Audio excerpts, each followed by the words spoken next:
All right, there you are now. You're very welcome along to Thursday's edition of Off the Ball AM. As ever, if you want to get in touch with us, you can tweet us at Off the Ball on Twitter, or we're on Facebook.com/Off the Ball, or maybe you're watching us on YouTube.com/Off the Ball. You can leave comments underneath.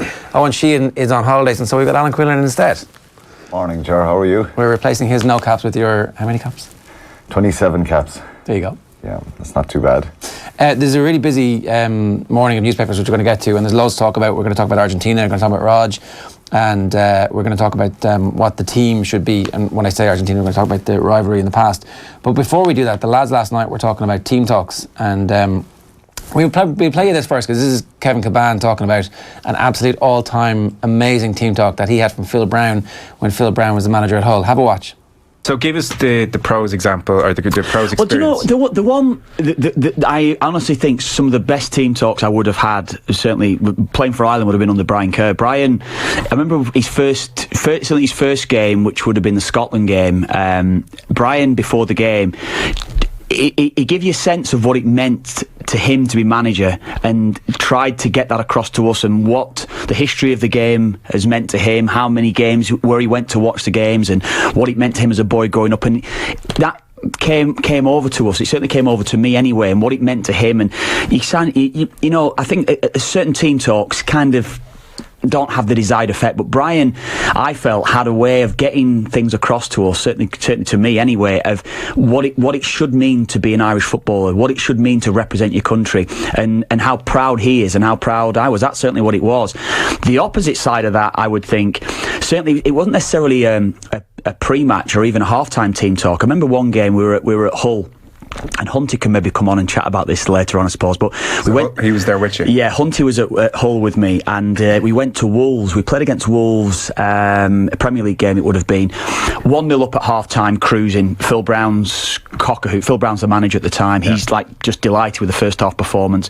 The last thing he said to us when we were going out to go out for the second half, lads, first 15 minutes, just, do your jobs, keep it tight. Within probably 2 minutes of the second half, Wolves had equalised against us. So everything that he'd said at half time kind of didn't register with us. So anyway, we come in after the game, and he is in full mode, hammering the lads. So he's going for one or two of the players. You did this, you did that, what are you doing, and all this sort of thing. Yeah.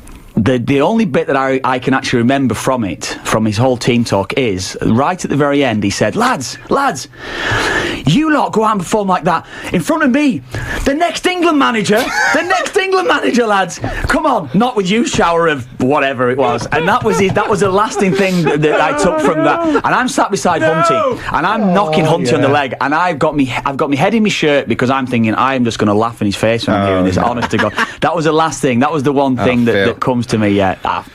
Phil. There you go. There you go. You're embarrassing the next England manager. Yeah, we were embarrassing the next England manager. That's kind of how it went. Yeah. Wow, that's special. Yeah. But the team talks the same in Munster. Rugby's a bit different, I think. There's no chances like Phil Brown knocking about. Well, I don't think anyone would say that. They wouldn't be taken seriously anyway. I know Kevin was saying there that they were about to start laughing, but I remember some of the great team talks over the years, because I think most of the time when you're a rugby player in your dressing room, it's all about the physicality, the first hit, the first challenge. So you've kind of got to raise the aggression levels. Yeah. And particularly in the earlier days, it was banging the chest and hitting walls. And there's a great video actually online of a French club match where they're all kind of banging chests, and two props headbutt each other, and he splits the French prop's eye open, and he used to get stitches. He can't start Pre-game. the game. Pre-game. So a lot of that stuff went on at the start, where it was thumping and banging and shouting and screeching and roaring, counting 1 to 10 on the toes and banging the studs. But that stuff gradually started to disappear over the years. But some of the great ones I remember, because we were chatting about before we came on, Mick Galway in 2003, before we played Gloucester. In the Miracle match, yeah. So that was obviously, our backs were to the wall. We were going out of the competition. We had to get a bonus point win against Gloucester. And it was amazing, the focus wasn't on a bonus point win. It was never mentioned about the bonus point win, really. It was just get the win. We're back in Thomond Park. It's a massive team. We're playing against Gloucester, a lot of English internationals at that stage. They'd beaten us in the first round, convincingly over in Kingsholm. And it was about getting pride back in the jersey, and the Friday night before the game, it wasn't kind of directly before, but the Friday night we had a meeting in the hotel, which we would have pre-game, and Mick gave a talk, and he wasn't starting the game, but he was our kind of spiritual leader, if you like. He was captain for a number of years with a lot of us coming in, and I remember when he was chatting and talking, the passion started flowing out and the tears were coming down his face, and it had a massive effect on the whole group. What it meant to us, the people around us, our families, where we'd come from, where we were trying to get to, and it created an incredible kind of edge and bond in the group that night. And we went out then the next day, and obviously what happened. We beat them with the bonus point win. It was incredible. It's not called the miracle match for nothing, because nobody gave us a chance. But there was another one then in 2000 or in '99 when we won in France for the first time. Played Colombia away. We'd lost a few times heavily in France.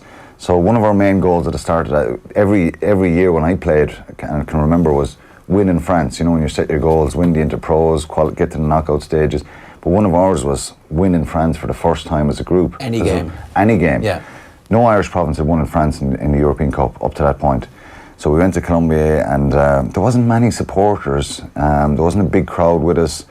It was an eerie kind of a feeling, quite an open stadium. Colombia, they're just in Toulouse as well. We're the banging of the chest. Peter Classie, bit of old school stuff started, the banging of the chest, and he got us all in a circle in the dressing room, and it was hit the deck, get back up. We were on our toes. He's not normally a talker, is he? Not really. He'd throw a few expletives in here and there about doing X, Y, and Z beforehand and get the scrum right and this and that. And so he just kind of took over in the dressing room, and we were a little bit uneasy with it because we were quite nervous anyway. And so he started screaming and shouting, get us banging the chest, hit the floor, back up. And he left his gum shield in while he was doing all this shouting, so at the best of times you couldn't understand Claw.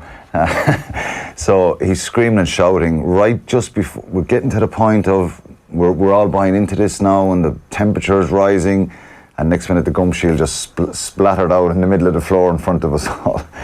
And that just, it quenched everything. The mood just dropped, and we all started laughing. We literally all started laughing, and just said, okay, let's just forget about that, let's just go and play the match.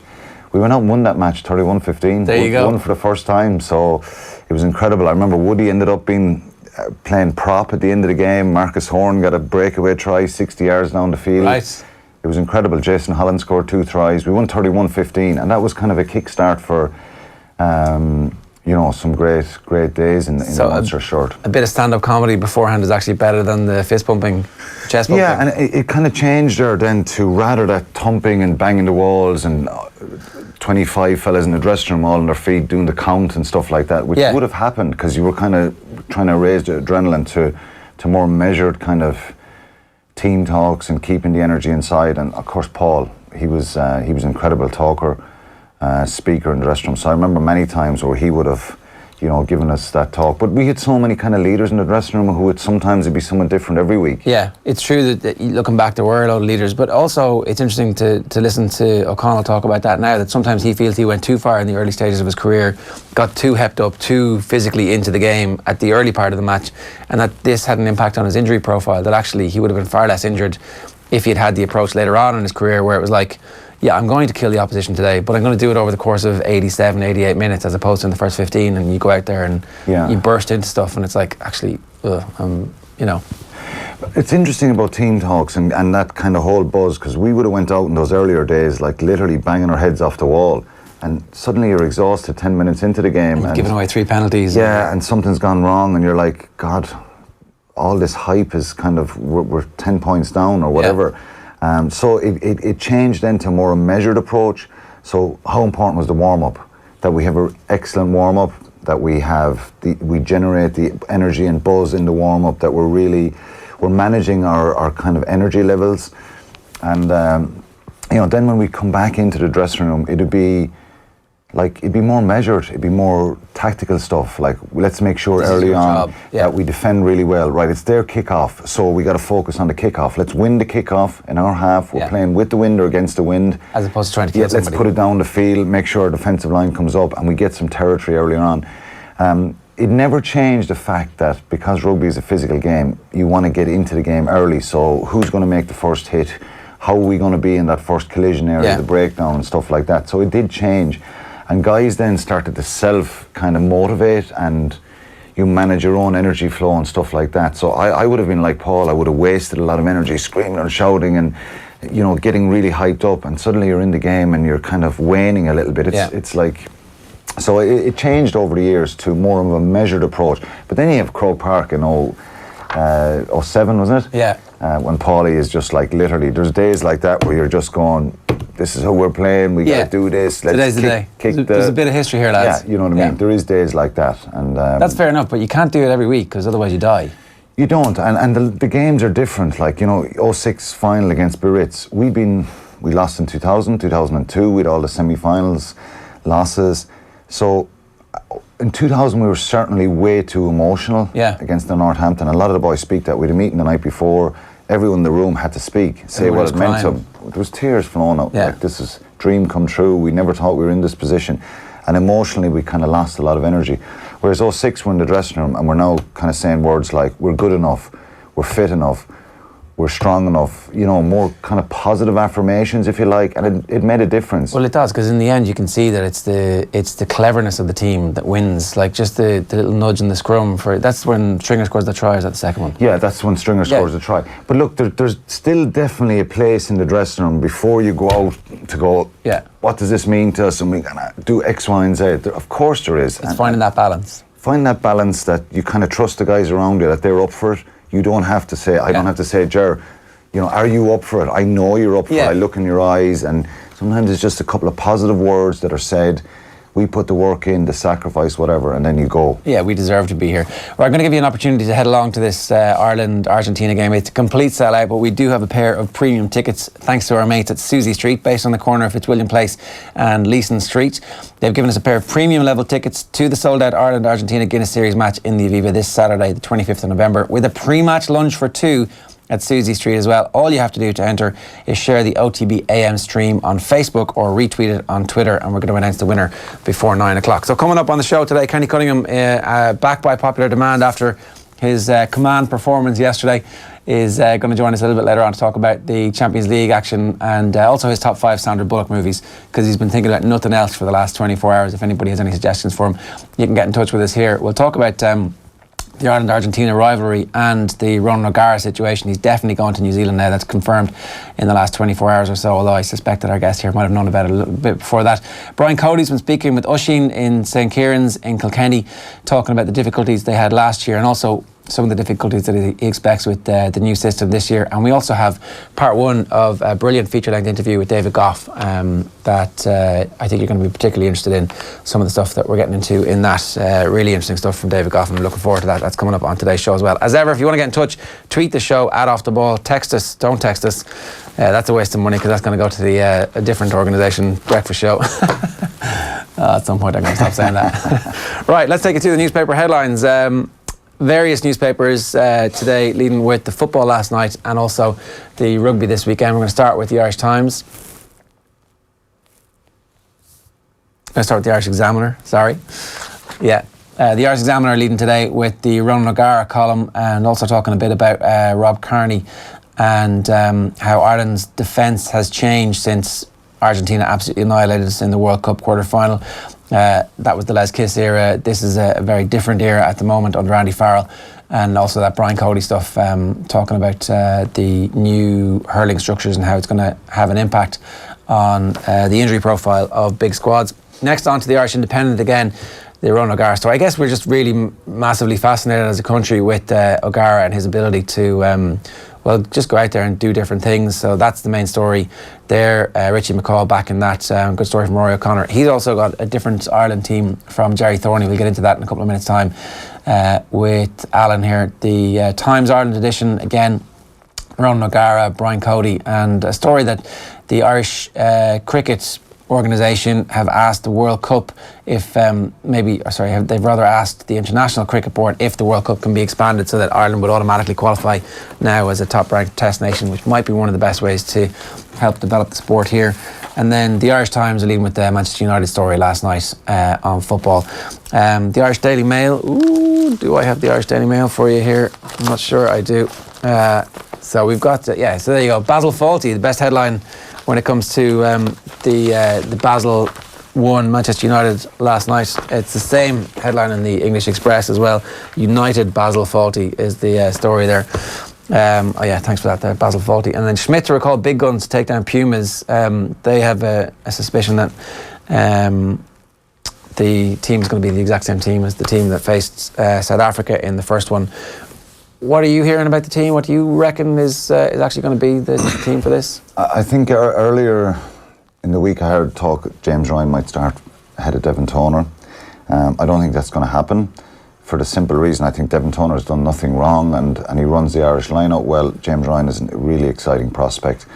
And a little whisper of Adam Byrne possibly coming into the wing this morning as well. So I'd be surprised by that one. I could understand it in some ways that he exposes him to the big test match on Saturday, but what does he do then? Does he drop Andrew Conway? Does he drop Rob Kearney? I think it'll be the same team. I don't think he's ever dropped Rob Kearney, has he? He hasn't, he trusts him a lot, and I think particularly we don't have a lot of natural fullbacks at the moment, with Simon Zebo being excluded. Andrew Conway, I think, is someone who can play there and played really well last week against Fiji. But you can see the argument for keeping Conway in this game is that you give him more opportunity at full-back with the full team and say, OK, Rob Kearney's my first choice, and probably everybody understands that if Kearney's fit. But Kearney's injury profile is such that over the last couple of years, you need a backup. Yeah, and that could happen, and that might be the logic for it. But Rob Kearney hasn't a lot of rugby played this year. Is it, why did you not play him against Fiji last week and give him another game and maybe keep Andrew Conway for full back this week? Because there is a plan and a structure that kind of happens before these Novembers. I know it can change around selection, but before this would have stepped up, he would have looked at the different permutations, different possibilities, and then it's up to guys to change his mind in training or in one of the games that it changed. So I don't see it happening. But it wouldn't surprise me usually either if it did, if that makes sense. It's interesting to me that there are two separate teams out there, that Rory O'Connor has a slightly different team from Jerry Thornley, and they're both very well sourced journalists. It's just talking to a former Ireland player in the build-up to the game against South Africa. He was saying that all week before the South Africa game there'd been a load of suggestions about who was going to get game time, and that the players themselves were a little bit uncertain until the team was named, because I think normally in training it becomes fairly evident early in the week. Yeah, it does, Except that week there were some changes, particularly around the centre and in the second row. So maybe this is just a function of Schmidt keeping the players on their toes, or maybe it's a function of they're just putting a bunch of information out there to try and put everybody off the scent. Well, he doesn't want. I think Joe Schmidt doesn't want the team getting out. I think, and he's very strong on that. And for pre-Joe Schmidt era, the team would be known on Tuesday night because it'd be announced on Tuesday to the squad itself. And traditionally, that's the way it happened. Sometimes back in the day, we'd know on Monday evening, because you'd end up having a chat with the coach, or he'd call you in, say, look, you're playing or not.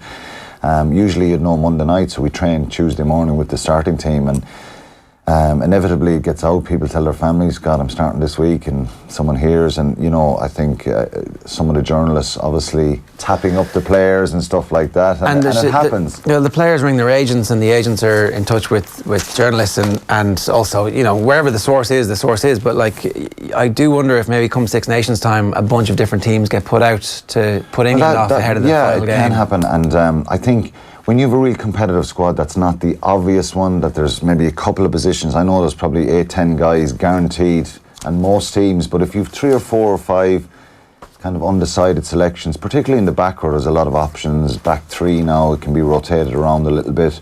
When Gary Ringrose comes back, who'll play in the Six Nations? Will Robbie Henshaw move around a little bit? Will he go full back? Maybe we reach the point where everybody gets some game time in the Six Nations, and it's like, the France and England games away, you pick your absolute best team, but up to that point you keep everybody on their toes. So Ringrose, Aki, Henshaw all get some game time at a combination. I think the only one there's a bit of room for manoeuvre is Italy. I just think Six Nations, there's so much pressure to win and do well. I think it's more springing guys off the bench and making some changes. Of course, you might have one or two guys who deserve to be in that might be new or mightn't be guaranteed starters. But you think there's definitely, he's established a pecking order in his head? I think so, yeah, I think so. All right, just the final few newspaper headlines for you here. The law is a nias. There you go. And then cuckoo shock, as in cuckoo clock, you know, because it's Basel, Swiss. And then the Herald today, Swiss slip for Sleepy United. Not quite as good as... Doesn't really matter from though, they'll still qualify. Exactly, yeah, exactly. That's the whole point. Some other stuff to tell you about in the newspapers. We've got a concussion story from Gaelic Life. This is the story of a former Tyrone under-21 footballer who's now about 25, who is detailing his story today in the edition of Gaelic Life that's coming out today. Dermot McNulty, My Concussion Health. So we'll do a bit more on that story for you tomorrow when the actual get our hands on the full story. But the bones of it are that he suffered concussion playing Gaelic football and has had to retire from the sport at the age of 25. Like, this is something that is coming. There's going to be far more club players and going to be far more inter-county players that are retiring from it as well. Noel on Twitter says, Off the Ball AM is the best thing to happen since Off the Ball went national. Great show. We love reading out your compliments. Keep them coming. We're more than happy to... yeah, there you go. Kenny's in the background there, patting himself in the back. And then Jay on Twitter says, finding Quinlan great to listen to. So there you go. Compliment. There you go. Loads of them coming through. We have to learn how to take them here. I usually get abuse online. Well, we're going to talk about that a little bit later on too. Willie Casey says O'Gara is a dead cert for the Irish job in the future. He's doing it right, getting plenty of experience. Sorry, everybody's wondering what I'm looking down here. It's that like I'm a bit shy, and it's not. It's that we've got our script down here. I just want to tell you if you're a bit freaked out by the fact that I'm not looking at the camera. Plenty of experience in different leagues and countries, which is a very fair point. Great to see O'Gara going to New Zealand. He'll be a great asset to Ireland in the future. We'll talk about O'Gara more in a minute. Donnacha O'Callaghan was on Wednesday Night Rugby with Joe and Keith on the radio last night talking about the issue of Joey Carbery and whether or not he should move. Have a look.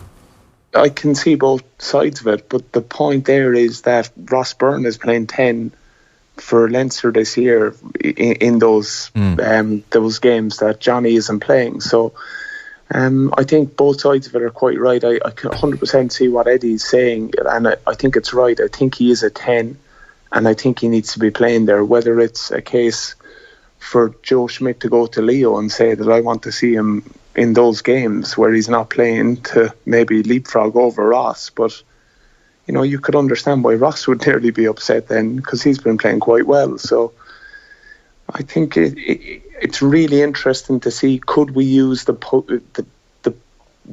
four provinces? Like, is there an opening in one of the other provinces there to allow a quality 10 like that to come in? But I think the more professional it gets and the more we go on in time, I think that'll happen more and more, that players will play with other provinces to get a chance, because you could be blocked. But as well, for Joey Carbery, he's around Johnny Sexton. You're around the best, for me, you know, the best 10 in Europe.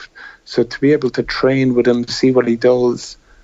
But I certainly agree with Eddie that you need game time. So it's a hard one to get the balance on for me. I wouldn't fault if he did have a look around. I think it would be brilliant for Ireland if we had someone of his class playing 10 more often. I think we definitely need competition in that spot. If anything was to happen, Johnny, I think we're a bit under strength, because, you know, you look at the Munster 10s, they're still battling it out between them. There's no one clear number 2, you know.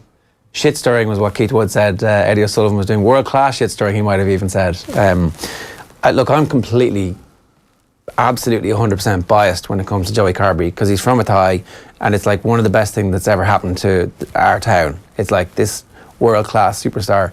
So there's no way he's leaving. He's not going to Ulster, he's going to go to Munster. It's only down the road a little bit. No, there's no chance. I think Leo Cullen would batten down the hatches around the Leinster training facility if anyone was kind of sneak in to try and steal Joey Carbery from them. The concept and the idea is great, but I think you can imagine if Joey Carbery goes out to Leinster, up to Ulster for a year, or down to Munster for a year, wherever, over to Connacht, whatever the case may be, for more game time, and Johnny Sexton suddenly gets injured. what do they do then? There's not a chance they will allow it to happen. So the idea and the concept is great, but he'll play lots of games this year at 10 for Leinster in the Pro 14. Probably not as much as maybe he would like or everybody else would like, but I don't have a major issue with it. He does need game time in big games. He'll get game time at Leinster though, because Gavin Comiskey has done the minutes that everybody, the Irish outhalves have all played. Gareth Steenson at Exeter has actually played more minutes than anybody else. Second on the list is Ross Byrne, who's played 543 minutes, which is way more than Johnny Sexton. So assuming at some point Leinster and Ireland make the decision that Carbery is the other out half at Leinster and Ross Byrne gets pushed out, maybe they don't make that decision, but there is like 10 games that you could have played already if you wanted to have him play out half for Ireland. They just chose to play him for back. I think Joe Schmidt is not going to, unless he goes to Leo Cullen and Joey Carbery and say, I want him playing 10 more. I think Leinster wanted him to play 10 more. Stuart Lancaster was at a press conference last week where he was asked about this and he was like, we had no fullbacks. Rob Kearney was injured, everybody else was injured, the guy they're signing from New Zealand hasn't arrived yet, so they had no options. He's in. He's in now. Yeah, he just started. So I imagine as soon as everybody starts getting back to fitness, they start pushing Joey Carbery back into number 10, and that was just a function of the early part of the season. Yeah, absolutely. I think he was there by default more than anything. He's such a talented footballer. I would compare him to, and it's a bit unfair at this stage, to Bowden Barrett. That broken field running. Yeah. He can play 12, 13. 15, he can play in the wing. Get him in the team. Play everywhere. There's a danger in that you become this flexible kind of player that's moving around. You don't nail down a slot yourself. I think long term, the idea would be to have him take over from Johnny Sexton. Knowing Sexton, he'll still be trying to play at 38, 39, 40. So you don't give up the jersey easily. But the day will come where maybe Johnny doesn't play well and the questions will start going, should Carbery start? Is it time now? And when that happens, like that's the cycle of life. In an ideal situation, Jerry, you want Carbery with a lot of, look, he's played in big games here with Leinster, he's played a few times with Ireland, he's delivered, now he's ready. But who knows, Paddy Jackson might be back in the mix. And it's been such an upward trajectory for Joey Carbery. It's all happened very quick, and that would make me a little bit nervous. I think the two injuries probably are going to definitely keep him grounded. Yeah, a little bit. Yeah, exactly. So you go back to America, the game in the States, like he's prone to making odd little mistakes as well. And in big test matches, that's why you want to get him more time at 10. Away in England, in Twickenham, pressure's coming on, big forwards running at you. You got to play a bit of territory. You won't be jinking around guys. Yeah. What does he do then? So that comes with that bit of experience. So and he can it's all happened so quickly. I wouldn't be panicking yet. Which is even more of a reason to keep him at Leinster, so he gets that experience in dribs and drabs. Ulster and Munster would love to have him. Yeah, hands off. Here, let's talk about the rivalry with Argentina, because you're kind of central to many of the key moments in this. You were there. I didn't realise that you were around Lons in 99. That was one of your first experiences. Yeah, I was, a very strange one, because it was kind of, I got called into the World Cup squad the week before on the Wednesday. Came off the bench against Romania on the Friday night. In the middle of the World Cup? Yeah, I got called in late. I was on standby. David Corkery pulled out of the squad. It was Romania on Friday night. Beat Romania, and you're going into, it looks like a playoff for the quarterfinals against Argentina on Tuesday night in France. So we played Friday night. First cap, so there was no... I wasn't allowed to drink, and normally when you get your first cap, everyone in the squad comes over with drinks. So I was kind of pretty relieved in that on Friday night. So we had a real quiet night. Flew out to France the next day, and it all happened so quickly for me, because I knew I wasn't going to be on the bench for Argentina on Tuesday night, but I thought the World Cup would last a bit longer for me. Yeah, everybody did. Tuesday night it's over, so I'm sitting in the stand with the new gear, of a new jacket. I'm chuffed at myself. We got all the prezzies and all the stuff with the World Cup kit, and we had a great night out Monday night. The dirt trackers back then would normally traditionally go out the night before for a meal and a few drinks. The night before the match. The guys who are not involved. Yeah. That's all changed. That's another story I'll tell you about that. That changed in Samoa in 2002 when I got sick before a match, and I'll tell you this one quickly. In Samoa in 2002 we played Australia, Tonga, Samoa, and it was a kind of pre-tour to the World Cup. Actually, it was 2003, and I got sick. I woke up the morning of the game. I was starting at 6. Aidan McCullum was actually on the bench, and David Wallace wasn't tugging out.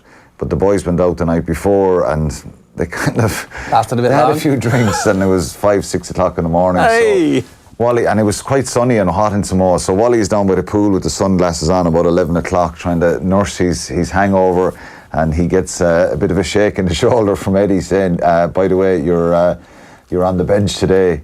And they had to weigh him and check, see how dehydrated he was. And I remember after that tour, I couldn't play the game. Ed McCullum started, Wally went onto the bench, and that was the end of the dirt trackers going out the night before. So the concept is now you see 3 or 4 guys warming up who are not on the bench. Just That's in case someone pulls a hammer or a calf, and the transition is quicker and easier.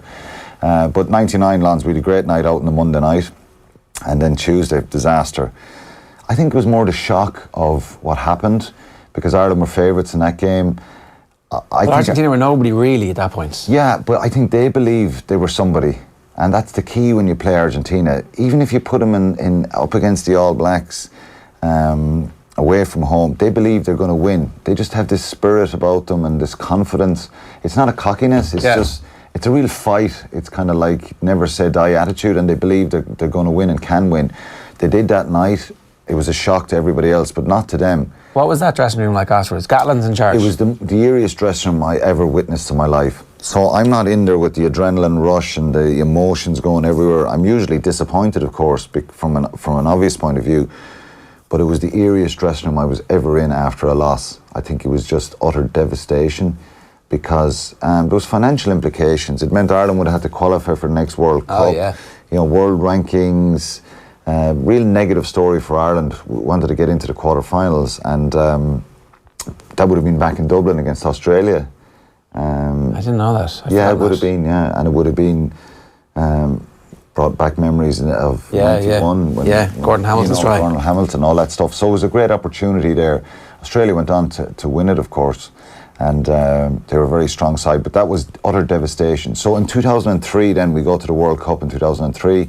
Argentina in the group. We had to qualify for that game, or for that World Cup. Argentina in the group. And looking at it from the outside in, you think it's going to be Australia and Ireland or Argentina to get out of the group. And it changed then, that it wasn't the qualifiers for the quarterfinals. It was 2 were coming out of the group. That was it.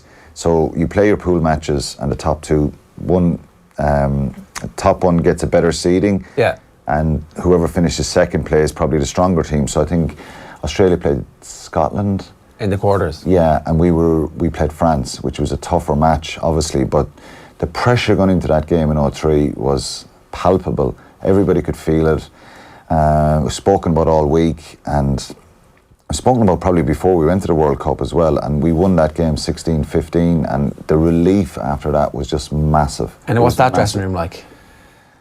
Mental, going crazy? Not really, no. I think it was strange for me, because I was off after 20 minutes. I dislocated my shoulder. I went to the hospital, and by the time I get back, Ger Carbery, the Ireland manager, was with me in the hospital, and there's your teammates going, oh yeah, at least Stringer's beckoning for the maybe Humps is as well. Yeah, Humps is and Strings. Marcus Horn kind of came in just as I scored, and nearly pulled the shoulder completely out of the socket, although it was gone at that stage, but he didn't realise I was injured. He was jumping on top of me, but it was a kind of a double-edged sword. A great moment in one way, scoring, and then the injury set me back 2 years. There's no doubt about that. Cost me a lot of caps, opportunities, because I wasn't guaranteed, but that's the peak of your fitness and health. Yeah, and the thing for that, Joe, for me, was everybody was fit.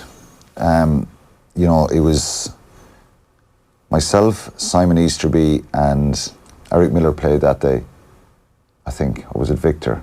I can't remember, but Keith Lees and Anthony Foley weren't playing, and they were guys who were, regulars in the team. Yeah. So there was 6 really competitive guys going for 3 slots there in the team, and when I got picked, everybody was fit. David Wallace was at home, who was a British and Irish line in 2001. Yeah. That's how competitive the back row was. So it was massive. So it was it was a strange moment. Obviously, the injury was put me out for a long time, and it was disappointing. My World Cup was over, but I always said, at least I scored in a match, not in training, because these things happen in training as well. Yeah, you know, of course, so it was good. You still to have score the try. the impact of that injury to Yeah, this I day. have. I have very little rotation on my shoulder, but I think the rivalry between the two countries, that was one we had to get back. So and that was a nasty game as well. There was a lot of unsavoury stuff. There was eye gouging stuff that went on with Woody. Reggie Corrigan got eye gouged. And then, of course, there's... because we played him in between those World Cups as well in 2002. So there was a lot of unsavoury stuff went on there. And 2004 as well. Tell us about the 04 one. I think... Ronan O'Gara, nice to stoke things. Couple of drop goals to win the game, and doesn't celebrate in front of them at all. Done a bit of clapping and kind of a bit of the heel flicks that he was renowned for doing on occasions, and they were very unhappy with that.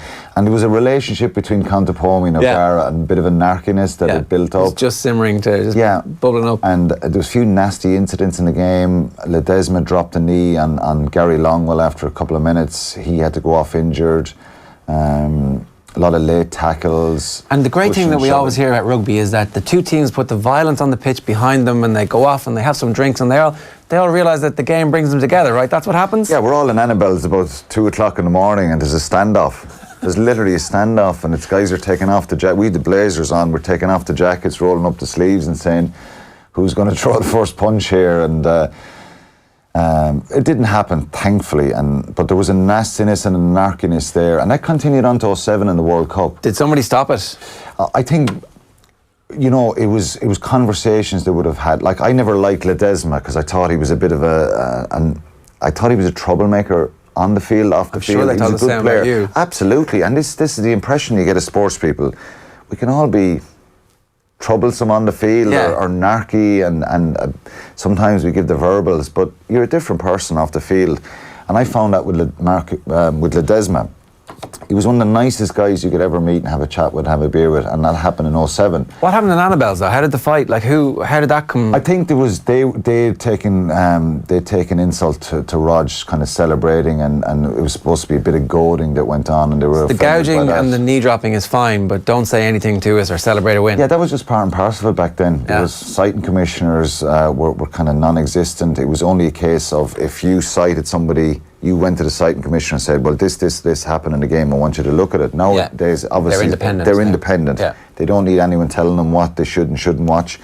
So it all stemmed from 99 because that shock result, and then obviously continued on to 07. And then a lot of these guys were playing against them for provinces. They're all playing in France. Contepomi's with Leinster. There's a bit of verbals there. Donica, Leamy.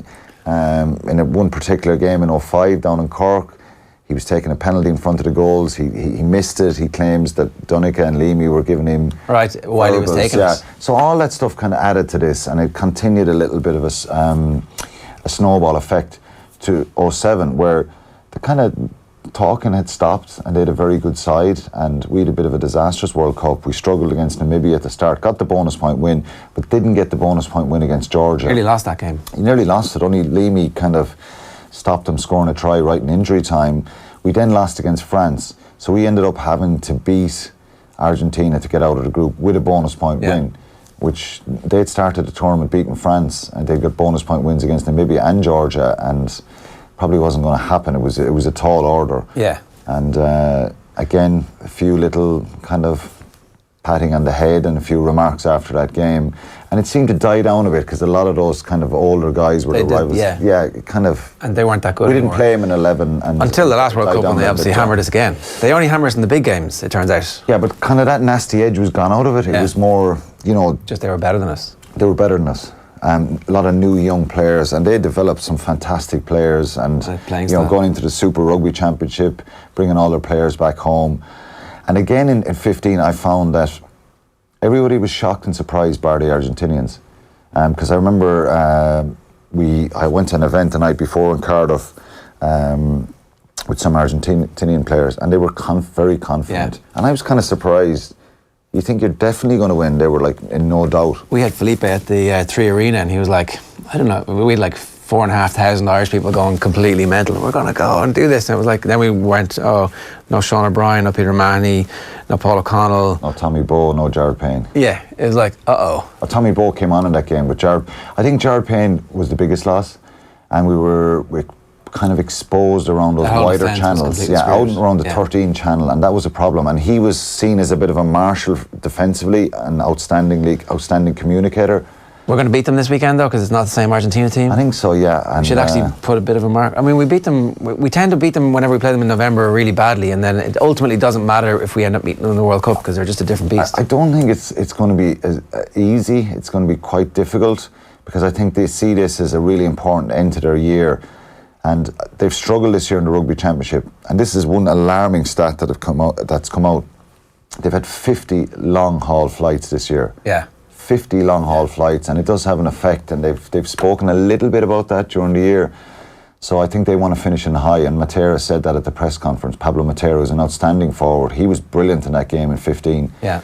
So it's not a foregone conclusion. I think it's going to be a tricky game, and they will bring out all that passion and energy again. Not a gimme by any stretch of the imagination, but should be a decent game. And we do have a pair of tickets to give away, 2 premium tickets and lunch in Susie Street. All you have to do is retweet the stream that you're watching this on, or share it on Facebook, and we'll announce the winner just before 9 o'clock. Now, David Goff has sat down for an extensive interview with Shane Stapleton. The full thing is going up on youtube.com/offtheball a little bit later on today, but they cover a wide range of topics, including issues around identity, sledging, the future of the game, the black card, and all that kind of stuff.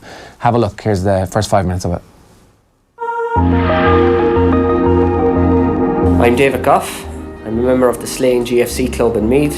I'm an elite panel referee. I'm on secondment from primary school teaching, and I work as the Education and Games Development Officer on St Patrick's campus in DCU.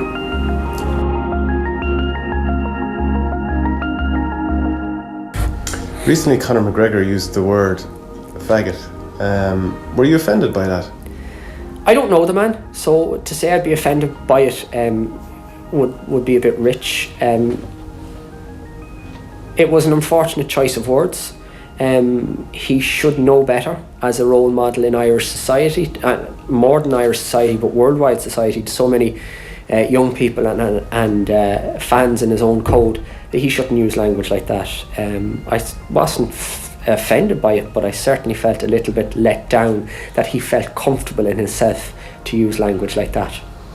Do you think it makes it harder for people that are Absolutely. homosexual? Every time you hear it, it just chips away at you that little bit more. And certainly when I was in that stage of 5 or 6 years of trying to decide to come out, every time there was a joke told in the pub, or every time a comment was made or a derogatory term was made towards someone in the LGBT community, it grated on me that little bit more, and it just made me doubt whether I wanted to take that step and face up to these people in the future. I'd imagine people are more careful of how they use Way more their words. careful about how they use the words around me now. I know for me, one of the most difficult things was telling my teammates at home in Slane. I stopped playing club football for a while as a result, but they were so supportive, you know, when they found out, and they just said, Davey, look, you're no different than you ever were before. We want you back playing. Why did you stop? There's just that perception around myself, what my perception of what their thoughts about me, you know, was it going to change? Was there going to be issues in the changing room? And just in terms of people taking off clothes, exactly, and stuff like that? Yeah, and I just didn't know how they were going to take to that. It's no different than being in any changing room, but it was just a fear. And an irrational fear, but it was something that manifested itself in myself. I probably realised when I left college. At what age? Around the age of 22, before I came back in to do a postgrad here in Pats in education. But it still took me probably another 6 years maybe to deal with. It's a really difficult thing to explain to people who've never gone through it. There's this inbuilt fear in you that you're going to let people down for some reason, that you should be ashamed of who you are, that for some reason people are going to see you and treat you differently. And that's not the case. As soon as you take that step into what is the unknown, the weight that's lifted off you is huge. I drove myself into work, into refereeing, into sport, into tennis, to keep myself busy and my mind active, to stop thinking about it. And the worst part for me was driving. Driving was the one time when I felt that I had time to think. And sitting in the drive home from my house in Dublin down to Slane was about 45 minutes to an hour. And it was the worst hour every week. It was like someone had a belt around my chest and they were tightening the belt. The stress was huge and I just couldn't bear it anymore. And in January 2011 I just decided that this had to be the end of it. I couldn't live with myself anymore. And once I took that step, just the weight lifted and my life moved on around them. And so did you feel a little bit like you were lying to people? Absolutely, and I was lying. There's no point in saying I wasn't, but I was lying because I wasn't willing to accept it myself. I wasn't able to accept it myself, and it was much easier to live the lie than face up to the truth at that time. No, I when I decided to come out, that was it. It was made the decision was made on a Friday afternoon. I can still remember it. It was the last day of January in 2011 and I was sitting in my classroom in my school in St. Pius's, and I had finished my day's work, and my aunt had asked me to do a reading at her humanist wedding, and I was going through a book of readings to try and find something that would signify something special in her life, her and her partners. And I came across a poem by John O'Donoghue called For the Time of a Necessary Decision. And by the time I had finished reading the poem, I was sitting in a flood of tears at my desk in the classroom. And I knew then that was the moment that I had to turn around and tell my family that I couldn't go on, that now was the time for my necessary decision. And over that weekend, Saturday and Sunday evening, I told all my family. And I came back to Dublin on Sunday evening with a huge weight lifted off my chest. And over the coming weeks then, I told my extended family and my friends. It was quite an emotional couple of weeks, not only for me but for all those close to me. But it's something that I have very happy and fond memories of, and I remember it very fondly for a long time. Could you repeat the passage that you read in that poem? No, it's quite a long poem. Is but, it? Yeah, could you paraphrase it then maybe? Just where I suppose the love that was in you calls nothing within you anymore, that you're wandering through this grey space, that your life has no meaning, that you're holding back, and that you need to have the courage to take the steps into a new beyond, unsure of what lies beyond when you take these steps, but knowing that a fresher and newer and more richer life will be there for you if you do take that leap. One or two friends I lost over it, that weren't happy with the situation about being gay. Their friends, I suppose, are they truly your friends if that's their belief and their outlook, now that they know something personal about you that they never knew before? And so I did lose a certain number of friends, and that's regrettable. But I made so many more on my new journey, so I'm quite happy that I had the opportunity to tell people. And is it a sense that, okay, a relief that finally I can just be myself? Yeah, there's a huge sense of relief that you don't have to watch yourself anymore to see, if you're giving away something, if it's a way you stand or a way you look at someone, or a lingering glance, or even the fear of walking down to Capel Street and turning into Panty Bar instead of the Boar's Head. Did someone see you going into Panty Bar? And that they're very real fears, but I don't have to worry about those anymore, and that's a huge relief.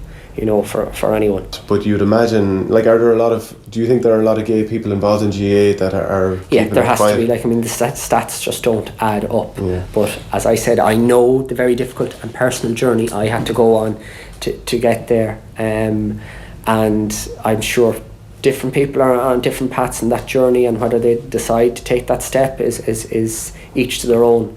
So just back to the perceived macho-ness of the GA world, and is it down to everyone has that personal journey to get to the point of where they're going to be openly gay, if they are that way, or is there possibly a bit of a barrier there that are stopping people coming out because they're in the GA world? I don't know, because I would have been fearful in my own time, and there would have been certain barriers for me. Inter-county players and their setups are completely different to the setup we have in Croke Park, and I don't know what barriers they would face. Certainly there is an acceptance that a referee would get a certain amount of flack from fans on both sides. A player opening himself up to a certain amount of flack from opposition supporters because of one particular part of his personal life. Is that wise for a player to do? Maybe not, I don't know. But I'd like to think that Ireland has moved on as a community, that the fans have moved on as a community, and that they will be more welcoming of what would be a role model in Irish society if it ever does happen.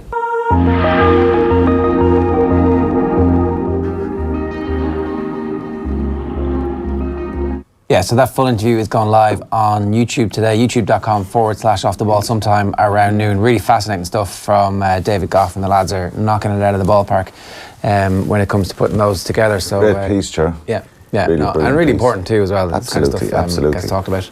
You're fascinated with this every time you come in, Kenny. Yeah, it looks like a bit of a token gesture. Like, is this the personal thing? Is this like a... So there's a good story about this. Chicago Cubs It better be a good story. won now, the World obviously. Series for the very first time. Yeah. This time last year. Right. And they won at the weekend that Ireland were playing the All Blacks in Chicago. So Chicago the went famous win, absolutely mental. There was 1 million people on the streets the day before the All Blacks game, and several of the team got to go over to cover that match. All expenses I say covered. Yeah, Tommy was just talking about it actually earlier. He said he had a great... I said cover the match. We Couldn't had remember anything he said, hours he couldn't work to remember. do for the entire 3.5 days that we were there, and we bumped into a bunch of people who were able to sort us out with various stuff, like some of the best steakhouses. Nightclub access, that type of thing. Like, we were too tired by the time the days were over. What a week, though, for all the Irish fans. It was ridiculous. It was literally the best week of all time. Players still talk about it. And Really? only half the off-the-ball team got to go. So this is to taunt the other half to come. You've got to do it. You rub their noses in it. Were you in Chicago? You didn't make it. Oh, yeah. No, didn't make it. Wasn't invited. Whatever was you were going to spin it. And we can't talk about what Tommy behind the glass got up to. Really? Yeah. Yeah, let himself down. No, didn't. Oh, right. The beginning of a beautiful relationship. I'm getting told. No, really? Wow. Yeah. Beautiful. He's a young free and single. What are you going to do? He'd be permanently young, free and single, let's be honest. How well you know him, Tommy, or Kenny. So you were watching some Champions League action last night?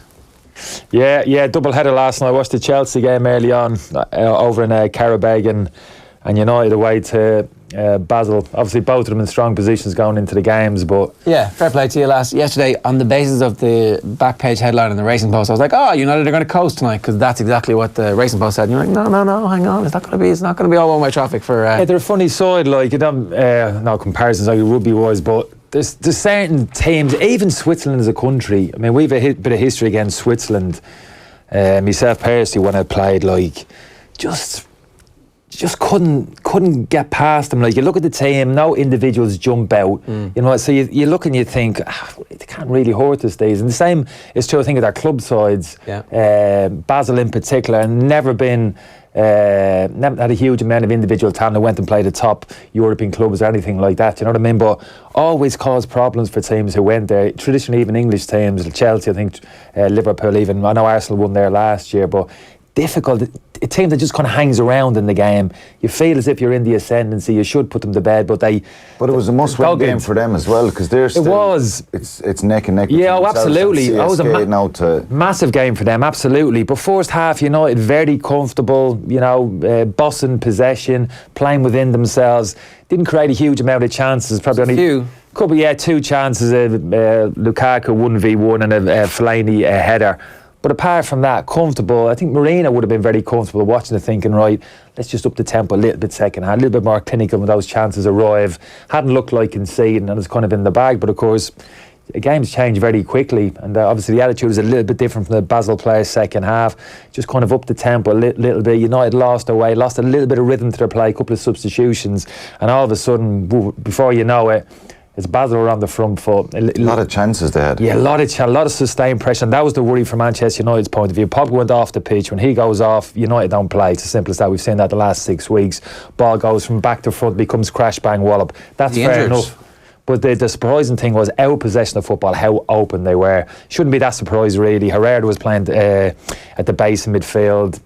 He's restricted. He's not the most mobile. He's not the most dynamic over the ground. He's no firefighter in there. He can't get around, make enough tackles, stop opposition counter-attack. So literally Basel was just flooding people forward from back to front and getting to the edge of the Manchester United penalty box far too quickly, hence the number of chances they were creating second half. And I wouldn't say the goal was coming, but it was no surprising eventually when it arrived. Yeah, and ultimately though, Man United are going to be okay in this group. This is the type of, this is a better question, is it the type of experience that they can learn from and get better in Europe as a result of losing a game like this? Well, I think you've learned they're not going to go very far in this competition without their strongest 11 on the pitch. I've mentioned about Herrera before, like a couple of people took issue with it. I like him. He looks to me like a good squad player.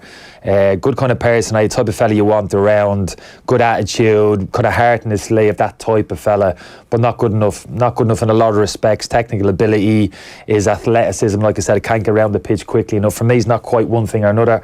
Defensively minded midfielder or an attack minded player. Good player to have around the place to fill in, but he can't be starting games for Manchester United because they'll get exposed. So the game last night for me showed that unless they got their strongest team on the pitch, and strongest team is partnership of Matic and Pogba in centre midfield. Obviously, you pick your best four high up the pitch. Will be interesting going forward. Zlatan coming into the team. It was even interesting last night. Lukaku wasn't having the best of times, as he hasn't been probably for the last 6 weeks. But there's never been any talk of him actually coming out of the team over the last 6 weeks. But last night, you just felt even Zlatan getting off the bench, whoa, crowd up. You just wonder, Lukaku looking over there now with Zlatan on the touchline, whether he's just feeling that a little bit now. It's just putting the squeeze on him mentally in terms of pressure, like, well, you better... But Kenny, when you look at the team, you say it's a weakened United team, they should still be good enough to go and do a job. Is it... And I know Mourinho's got a bit of criticism, maybe it's the mentality, the approach to be a little bit more defensive, or else maybe less pressure that they didn't have to win. Yeah, well, it's difficult to assess the mentality one. It's very difficult to get inside people's heads. I feel as if it's terms of the quality of player that he got on the pitch. You talk about Mourinho, people say Mourinho teams sit in, they soak up pressure. They do, but you're very dependent on personnel and the qualities of that personnel. He's not a magician, Mourinho. And like I said, for me, he hadn't got the players on the pitch at the end of the game last night to actually play the type of football some Manchester United supporters would want, and certainly hadn't got the type of players to sit in there and actually defend for long periods and actually keep opposition out. Matic came on eventually, of course, he's an asset, but it was too late then. Yeah. The game's got away with you a little bit at that stage, like, you know what I mean? I only saw the highlights. Did Pogba go off injured? Was it? No, he didn't. He took him off. Obviously, he's just back in. Obviously, he just wants to ration his time to a certain extent. He did okay. Couple of nice little touches, couple of beautiful passes. Probably not enough. Didn't dominate the game as you would want. But we know he needs to sustain the team. It's as simple as that. If United have any chance eating into that Manchester City lead in the league, and even making an argument for them potentially win the Champions League, he has to play. But even if he plays for me, they get their best team out.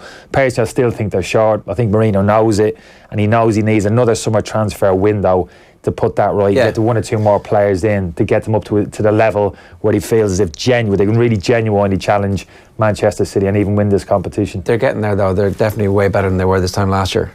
Oh, they are. Oh, absolutely. They are better, but they're not. I know people are saying it's them and Manchester, so they're literally going to be fighting it out. But I think they're short. I think they're actually short 1 or 2 areas. We were talking a little bit earlier on about Phil Brown's genius at Team Talks post-match. I heard a bit. It was a Kevin Caban story, was it? On Off the Ball last night. He was.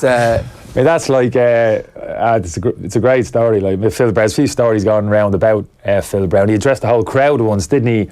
After the season once, I think that they just stayed up this season. But he actually, he took the mic and addressed all the crowd. Like, I kind of made it about him a little bit. Like, lads, just leave the pitch. I've got a few words to say today. And then there's the story. He's got a big portrait of himself in his office. You walk in behind the desk, it kind of. Didn't he keep the players out after a game before? Half time. Yeah. Give the team talk on the pitch, and it was.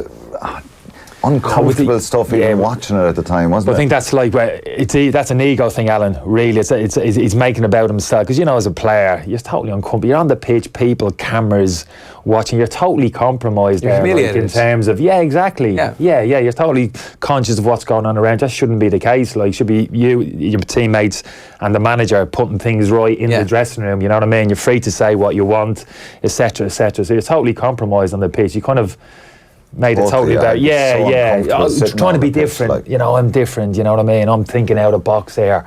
You know what I mean? This is what I am, like, that type of thing. He said Brian Carr was great at team talks. Do you remember any other good or bad examples of team talks during your career? No, you can't drop these things. My memory, like, you've got a memory, haven't you? Listening to your stories in there. Just mine's dreadful. Ones, Really? No, I can't remember offhand. You'd have would to. You ever have been interested in the team talk? Like, would it have been a case of, like, you're coming off at half time and you're like, okay, we'll get in there, and I know that somebody I respect is going to have some words which are going to help us? Yeah, no, I wasn't. As long as I was prepared leading into the game, didn't really need a huge amount prior to the game. The only thing I was interested in at half time, I wasn't interested in rah, rah, rah, rah. Not for me, really. From a tactical point of view, a little insight. What's happening out there? We can't get the grips of it. We weren't expecting that formation. If a manager came in, right, lads, this is what's going wrong. This is what we need to adjust.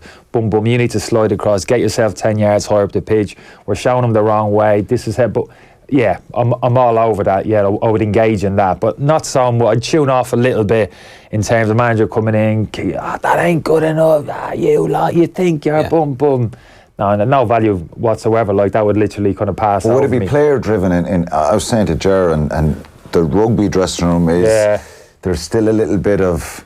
It is more tactical and more controlled. Every time you talk about this, I keep thinking of Trevor Brennan. I was just thinking Annabelle's, to be honest with you. You wouldn't want to say Trevor Brennan is not a fella to when we knocked somebody out before a match. He did. Could I just say, bringing it back to Annabelle, sorry, not to build the conversation, but I very rarely saw one of the rugby lads over the years down in kind of rumours or Club End or these type of places, you know what I mean? But Annabelle's any night of the week, whoosh, you know what I mean, 15 to 20.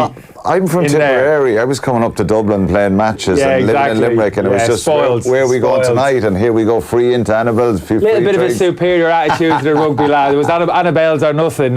Club M? I don't think so. I hear the soccer lads are down there. We won't be heading down there. I only went to where we were told to go and looked after. Ever any crossing? Did the streams ever cross? Did you ever all end up on a night out together, the rugby lads and the soccer lads? God, no. But funny enough, you say Annabelle's like I'm like a dog with a stick here, but I do remember the few of the rugby lads being in there. Funny, Keith Wood, I remember. Obviously, Keith could have stood out a little bit, you know what I mean? So would have been recognised. But I do remember seeing a couple of the rugby lads. You would have been on Annabelle's. So you did make it in. He's knocking himself. Well, on occasion, like, we've been, lads, shall we take a step up to the next level? Exactly. Because we used to have the awards there, didn't we? The Burlington, we used to have our traditional awards. Yeah. And I do remember coming out of there annually, coming on to the coach, and the lads just kind of having a little, is Annabelle's open tonight? Obviously, no chance. But no, there wasn't that kind of, I don't think there was an opportunity really. It wouldn't have been a real opportunity. I think there was a healthy respect between the both squads. Who would have been the most vocal in the dressing room for you guys now? Because I was saying to Jared, happens in rugby that you'll always have one person driving that bit of intensity or not to the same extent, Alan. It really didn't. Very few and far between those kind of moments. So that's what I'm saying. Yeah, that's what I'm saying. I spoke to you about the Lions test, watching that. That fascinated me in terms of the players coming into the dressing room and really solving problems themselves. We're talking about like tactical adjustments that need to be made. Fascinating to sit down and hear players talk about, look, Danny, this is going wrong. We need to do it. Players kind of taking a responsibility themselves to problem solve, and almost the coaching staff taking a step back and happy to do so, like, you know what I mean, giving players that kind of responsibility. But that's a traditional thing. That's probably always been the case, I'd imagine, at Alan. But I very rarely see that in football. You a little bit of shouting and screaming, lads, and not individual maybe would stand up and say his piece, but generally that'd be the exception to the rule. Why does it not happen in football?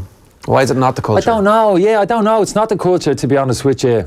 It's an interesting one. It really is. It happens in rugby because of that first collision. It's physical. You're straight into combat. So, if you're cold and you're kind of totally relaxed and suddenly some guy is running at you, it's kind of like to lift up the adrenaline really and switch the mind on.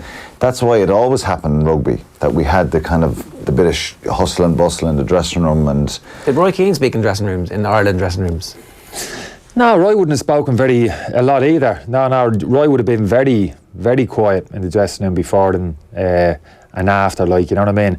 And almost would have been a little bit anybody kind of, and we had a couple of younger lads. I remember a couple of, I won't name them, a couple of young lads who came into the squad and they'd be frightened. No, a couple of, I remember one lad in particular would have been, looking across come on lads! Hunty. You know, no, you're trying to pinpoint me now. No, I'm not going to name names. And you're looking across them going, but I could understand that. I'd be saying, that's great, because that's how it's coming out. Yeah. You know, he's buzzing and he's the nervous energy, the whole thing, like, you know, but kind of, I think Roy would have been like, you know, God, just sit down, what are you doing? You're embarrassing yourself. I've got type thing. 6. Will people but not talk about the physicality then of imposing yourself and, you know, getting stuck in and taking no crap? Like, would there be messages There'd be a little like bit that? of that. Yeah, there'd be a little bit of that. And in terms of, we got to start well. Get on the front foot, start well, again, force tackle, that type of thing. So I suppose that'd be common. But I'm talking more of from a tactical point of view. I think rugby's always been, maybe it's more of a technical you game. can't kick a striker around the field and get away with it. Like, so if you're marking someone like Thierry Henry or someone like that, what are you thinking and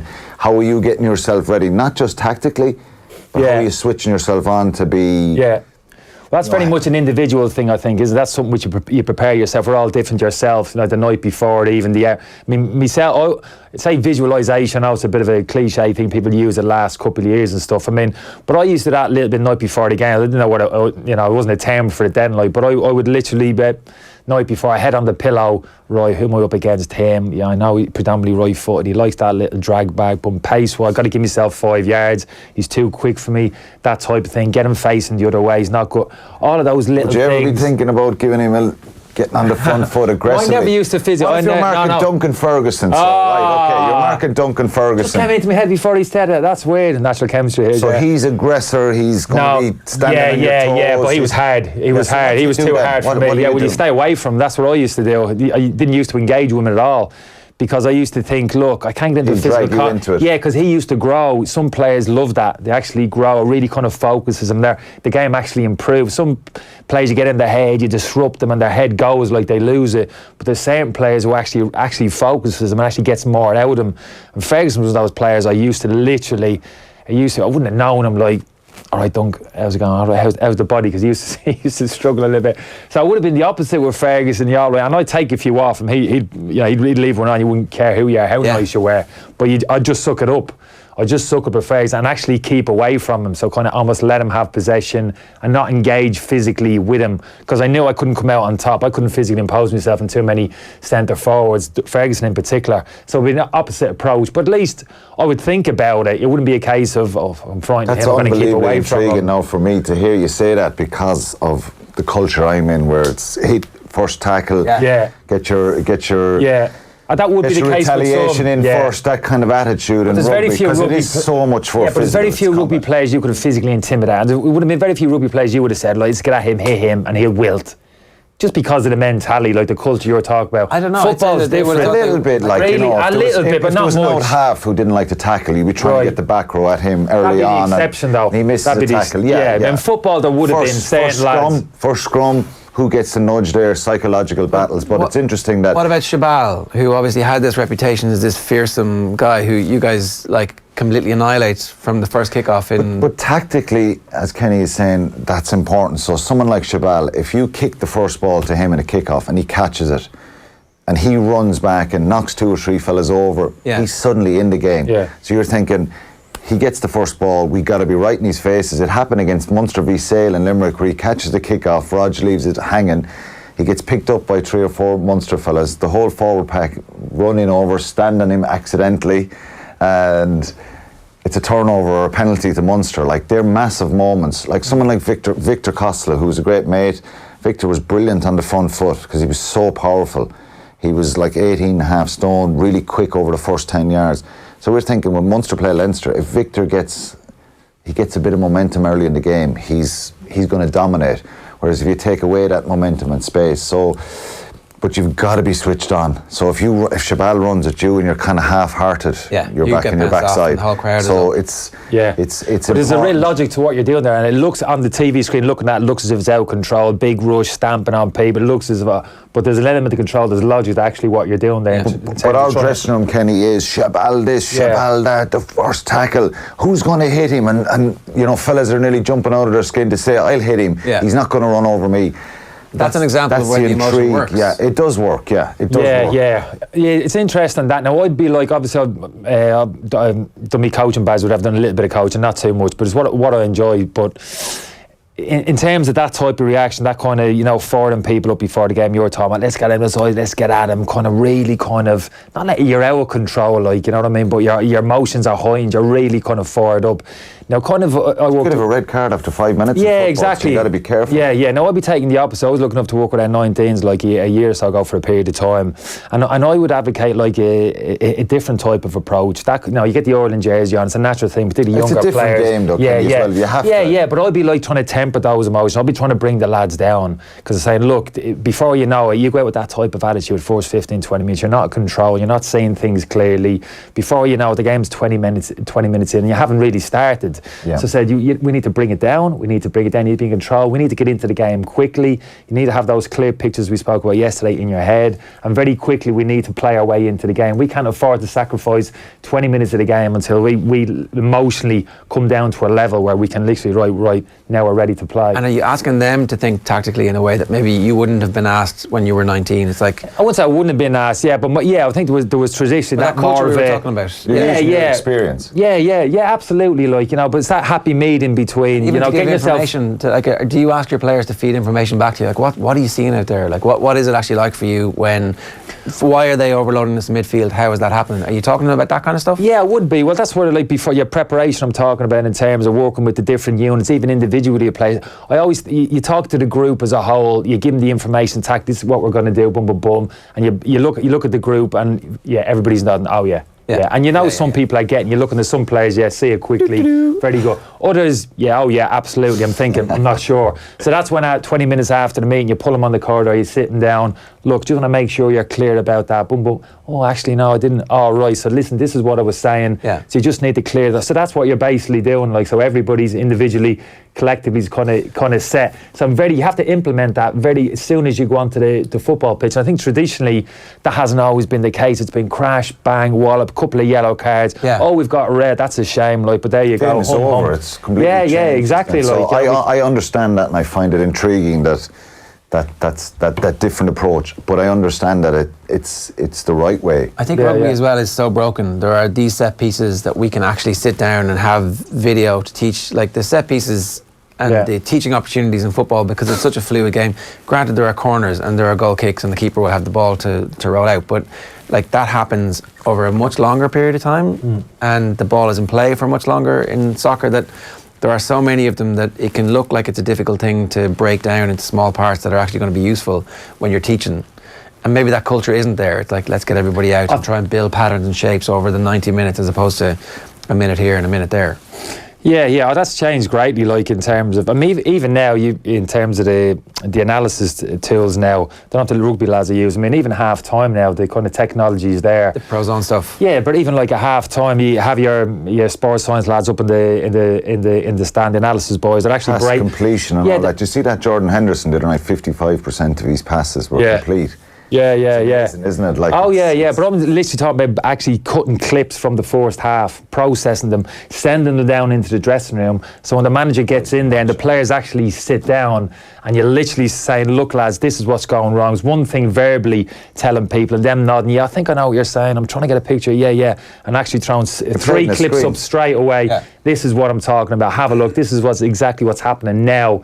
And this is what we have to do. Where we have to solve this now in the next 10 minutes before we go out on the pitch. Now that's Isn't it incredible that's happening? It's amazing. They have a screen down at Thomond Park and in my latter years of playing halftime stuff, like you say, Kenny, here's a try that was conceded, or here's an opportunity with a space. It's incredible. Leinster against Northampton in the Champions Cup final at half time, there's like they take the front row aside and say their scrum is killing you here, and they show them the video, and then they go out in the second half and they fix that, and everybody goes, oh, it's Johnny Sexton who wins the game for them in the second half. But there was no platform and there was no ball in the first half. I think Johnny Sexton played an incredibly important role, because sometimes you can give the tactics, you need that emotional kind of questions asked about your character and all that kind of stuff, and saying, well, after this game, lads, we'll be remembered for this loss that first half. So there's a natural kind of, I don't want to be remembered for this. And then, like Kenny said, which is the massive intrigue about sport, is processing the messages. So the coaches are there to give you the information. They can't do it for you. And I love the fact that some people have a great knack at getting those messages across in a positive way. Like you say, picking out the individual sometimes who's not great in the group dynamic when you're shouting all this stuff, to pull him aside and say, I think that's brilliant the way you're doing that. I think players appreciate that. Yeah, I think that even comes into management for managing players.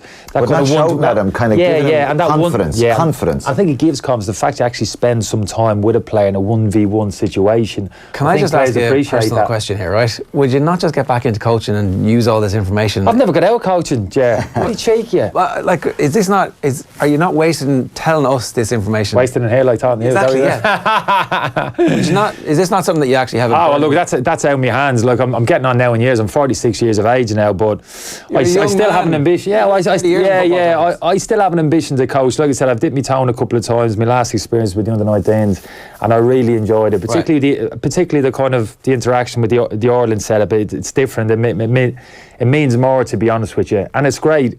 But I love the coaching. I really do, all aspects that we've spoken about a little bit here with Adam, like, you know what I mean? And even kind of the younger players, just in terms of their development as well at that age. That's a good level under 19s. We've got some fine players. We have got some real talent at that age group. The next 2 or 3 years, people are going to be reading about these players. So it's great. It's actually a privilege, to be honest with you, to have the time to spend with them and to play a very small part at times in their development. But it's a great challenge, like limited amount of time with the players, utilising the time, getting the very best out of it.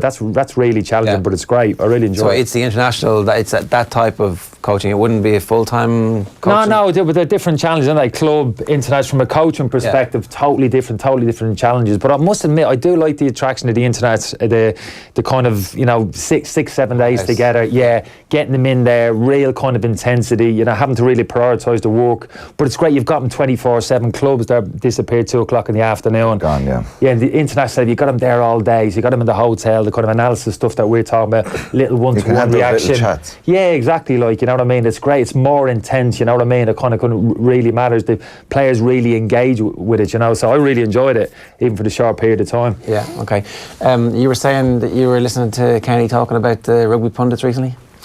I was a few weeks ago, and I thought this was really interesting. He's talking about the lines. I think he was on with Joe on Off the Ball one night, and talking about the rugby and the tactics and all that. That was the line stuff, wasn't it? Yeah, it might have been, actually, to be honest. Yeah, I might have referenced there just for that reason, because just for some reason this summer, boom, I was all over it. Yeah, I couldn't get enough of it. It was literally the whole day revolved around, and it was early kick-off when I New Zealand. The coverage good? It was great. That's what I'm saying. It was everything. It was like the coverage, the analysis. That was a real education for me, because I need to learn. I don't know enough of that. The pundits were really good. Will Greenwood, Scott Cornell. And you never mentioned me. No, I didn't say. I was disgusted. I was there. And Alan Quinlan, I love. And I was there. No, I couldn't. Off the top of my head. Kenny. Off the top of my head. No. Apologies, and then I was even saying, Joe, come on. Look, it's just because Keith Wood stands out, like, he stands out without being, I was a tall Keith down. But and all the support I gave you over the years. Cheering me on all the time. Oh, big time. I'm a massive football fan. Some of my best sporting memories growing up were watching all the Ireland games. I never missed an Irish soccer game. But anyway, I wish I'd missed a few of mine. Thanks, Kenny. Thanks. Yeah. He had a chance. I didn't expect him to know me now, Joe. No. Next time. Straight in there. Myself in the foot. Right, we've got 2 more things to bring you. An amazing interview on Off the Ball last night with Ray Boom Boom Mancini. We'll bring you that in a minute. But first, Brian Cody has been doing some press. He was in St. Kieran's College in Kilkenny City yesterday. Oisin Langan caught up with him to talk to him about last season and next season. What were your reflections? How do you view it now? I mean, the year that has gone by, we were obviously we weren't successful, and we weren't as competitive as we needed to be either. And I think always when that is a situation, and regardless of whether you are successful or not, I would always look at ourselves, our input into it, my own input into it. Could we have improved or could we have done better? I think the first thing to do is to question ourselves. I would always feel that the genuineness of the players was always there. We had a terrific spirit at all times. So I have never ever questioned I think the players showed great resilience even in that quarter final against Watford, because I suppose 10 minutes to go, you'd be thinking that, well, look at Watford, definitely home and dry here, but the lads fought back and got vital scores and brought Watford to extra time, and they were the better team of the day, and they proved that again in extra time obviously. But again, the players, the fought. I think that's the most important thing. The attitude is good, the genuineness is still there, and the challenge is there now for us to try and improve for the coming year. But it's going to be a big challenge because the level of competition out there is. Full 10 minutes of that interview available for you on facebook.com/offtheball and youtube.com/offtheball as well. Now, I mentioned the Ray Boom Boom Mancini interview on Off the Ball last night. He killed a man in the ring, and he goes into great detail about the aftermath and the effects that had. Speaking with Joe last night, stunning stuff. There's a chilling photo of him being stretchered out the ring. You didn't see that at the time. You didn't know, right? No. I never saw that until when I saw the replay on TV that they carried him on the ring, because people said how insensitive that we were jumping down and celebrating. I said, God forbid, if I'd have known that, we would have never been doing that. Sure. I went over to see him, after go to his corner, like every fight, after every fight you go to each other's corner or whatever to congratulate him in his corner. He was sitting there. I saw him sitting there. I see him sitting there. We were both beat up. I was swollen. He was swollen. That's it. I just seen him sitting there. I didn't realize that we were over there when we were celebrating over on my side of the ring, that he slid to the floor and they brought a stretcher in. Never knew that. Or else I would have never been, kept the celebration going on. When do you hear there's trouble? Well, we went back to my room. I went to my room, and after every fight, we were going to have an after fight party. And after fight party fight too. After fight party, and so I came out of the shower. I was getting dressed, and Murphy Griffith, my trainer, come to my room, and I said, "Ray, I got some bad news." I said, "What's the matter, Griff?" He said, "Man, the boy's in bad shape." We told him. I said, "They took him to the hospital." I took him to the hospital. Yeah, he's in bad shape, Ray. I said, "Man, what's going on?" They said, "Ray, he ain't gonna make it. He doesn't look like he's gonna make it." And that was the first time. And then he said, "Well, Dave's gonna be up soon to tell you about it." And Dave Wolf, my manager, and Dave came up shortly afterwards and told me that what happened. That Kim had left. Check out the podcast of that. Unbelievable stuff. Sometimes we forget about the fact that anytime boxers get in the ring, they take the risk of really serious long-term injury or death, as it was in that case. Right, our competition winner, if we could just scroll back up the page there for me. Yeah, okay. Daniel J. Brady, congratulations. Well, thanks to our friends at Susie Street. You've won a pair of premium tickets for the Ireland-Argentina game. A complete sellout. But good man, Daniel, you shared our stream this morning, either on Twitter or on Facebook, and you get to go to lunch in Susie Street before the game. Ireland-Argentina, great place for your pre-match lunches in ahead of the games in the Aviva as well. A few quick comments. We should think of the worst case scenario with injuries in the World Cup and play the backs who would be drafted in against Argentina to test players out. It's like, what if they're the ones who are actually injured? It's like you can't predict who is actually going to be injured when it comes to the World Cup. You just got to pick your best team. Off the Ball AM is the gift, lad, says Paul on Periscope. Gift that keeps giving. Yeah. Jay says we need more varied play, more width, and to leave out the Sexton loop. Also, Murray's kick and chase game could open them up. The Sexton loop works pretty well when Joey Carbery's doing it too. Yeah, it does. It's gone on for years. I remember playing against Leinster many times saying, look, this is what they're going to do, and it's just hard to defend it when it's done so quickly, and it all depends on how quick the ball is coming out of the breakdown. If there's a load of defenders there, you just stay connected. Yeah. And they don't do it. Yeah, how do they manage to do it? Is it just the pace that Sexton? Why does it work? I think that the two defenders who are in the centres with it's the lines are running that everybody's on to give the ball, and even though you probably know it's going to be going out the back door, that first defender has to stay for the first centre who's doing that loop around, And then there's an option for that first centre to hit the 13 coming on a short channel. So he's got to stay as well. And it just creates, where does the full back go, where does the winger stay? And every single time there seems to be a bit of space there. We're way over time, but I didn't ask you about O'Gara and going to New Zealand. It's a brilliant decision for him, and it's exactly what Irish coaches should be doing. Instead of waiting just to be part of the local provincial system where there are not that many jobs, go abroad, get experience, and then come back whenever it's your turn. And he's the first going into New Zealand, first Northern Hemisphere coach like that, so it's kind of unheard of, isn't it? It shows the value they see in him. And obviously with Carter at Racing, Dan Carter and Ron O'Gara's there, so Carter's probably the greatest 10 of all time. He's obviously gone back and said, this guy's he's the business, he can do this, he brings unbelievable energy, and Casey Laulala is there as well. So the Crusaders just didn't sign him to go, well, he's played 127 times and they've done their research and they've asked guys what he's like. They're not throwing him a bone. No, and you think, I still, in the back of my mind, I'm thinking, why didn't we get him back to Munster now? They do get him back, but the thing is, Bozano, he'd be a better coach when he comes back in 3 or 4 years. Yeah, but I think he was ready now, Kenny. He's 4 years older than the guy that's after getting the job. But that must be a great environment to learn as a coach over there. It's all aspects of the game. Incredible opportunity. There's 20-something All Blacks in the Crusaders squad. So he starts in January, and he has Ryan Crotty, Kieran Reid, Israel Dagg. These guys to work with, incredible. They're the Super 15 champion, Super Rugby champion, whatever it's called now.